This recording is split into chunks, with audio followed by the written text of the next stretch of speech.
Brock Lesnar set a new WWE record for the longest time for a wrestler between winning their first WWE Championship and their last, or more recent in this case. Lesnar first won the WWE Championship in 2002, and now again, 20 years later in 2022, right behind Lesnar, who's number 2. Hulk Hogan with 18 years between his first and last WWE title reign. Behind him, Bob Backlund. Mm-hmm. Bob Backlund, 17 years. And the only one I have on the list here, right behind him, Big Show.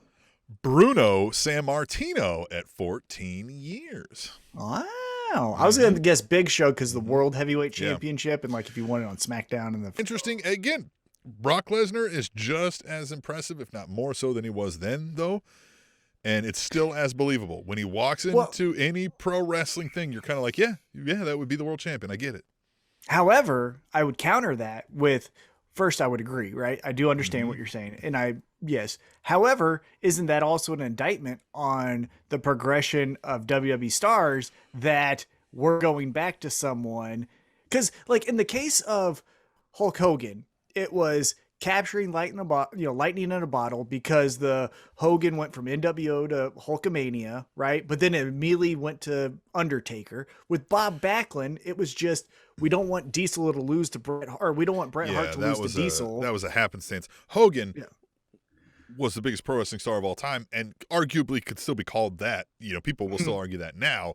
Then was a clear number one, at least popular. Around but the world. In 2003, it was the Hulkamania is back. And so you just were capitalizing on that. So that made sense. Again, that's what I mean. Like it was nostalgia of the biggest pro wrestling megastar in history. Yeah. And then Backlund, again, you didn't want Bret Hart to lose clean. So you get Diesel, or so you get him to lose to Backlund, and then Diesel beats Backlund, that kind of thing. He was a transitional champion. But I would go back and say, like, maybe this is an indictment that why isn't there a different top pecking order? Why is Brock still up there? Yeah, I mean, they're doing what they're doing with Roman, and credit to them. I mean, they're trying to build. I just don't know that it's taking just so much as that, like, I think they are losing their grip on what's cool in the mainstream. For a while, we were like, people were doing the yes chants and things, and we were seeing YouTube numbers go up, which is still somewhat true on the social media aspect of their numbers and that jazz, but it's not the hip cool thing. They're not keeping up with those times. And so like I think like Roman, as good as he's been and as much as they're pushing him in that spot, nobody's really watching it that wasn't already like a hardcore fan that you already had for life. I think Brock and Roman was a story that they've always wanted to do. Unfortunately, they shit the bed twice on it. Now they've figured it out. If this was the first time we ever saw Roman and Brock collide in their current forms, oh my God, this is crazy. But we've already seen this so many times.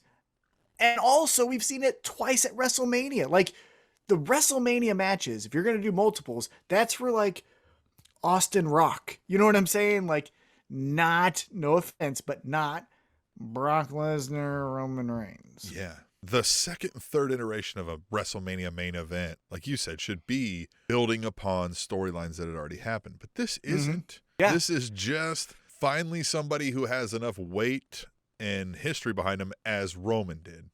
And so now it's just like, well, fuck you, And that's not. Yeah, because you can point to the 3 matches that Rock and Austin had. You can point to 3 clearly defined stories. So the first one was Austin as champion. Rock is the corporation's, BFF, right? So the corporation's trying to take down Austin. That's the first story. The second story is here are the 2 biggest stars at the apex of their career at WrestleMania 17. The 2 biggest baby faces. This is Ultimate Warrior and Hulk Hogan, but this is Rock and Austin in this case, going after the number 1 title in the company.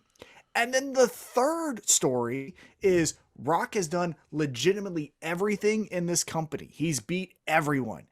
The one thing he's never done was beat Austin at WrestleMania. He has to do it before he can go to Hollywood. Like those are 3 stories. Yeah. This story now with Brock and Roman, what the fuck are they doing? Just Paul Heyman? They're all really good at what they do. So like, it's mildly amusing. Like the knock joke, or no, that was Lashley and Lesnar. But you get what I'm saying? Like these people are good at what they do. Yeah, but what's the story? But what's the story, right? Right. Like it's mildly entertaining at its best, I feel like. And that's, I'm not saying that to shit on it. I don't want to shit on it, right? Like, I don't want to be able to say, like, you know what I mean? Like, I don't want to say about Lesnar and Roman Reigns that where I'm like, yeah, you guys are, you know, this is a solid B. If that, and that's being generous.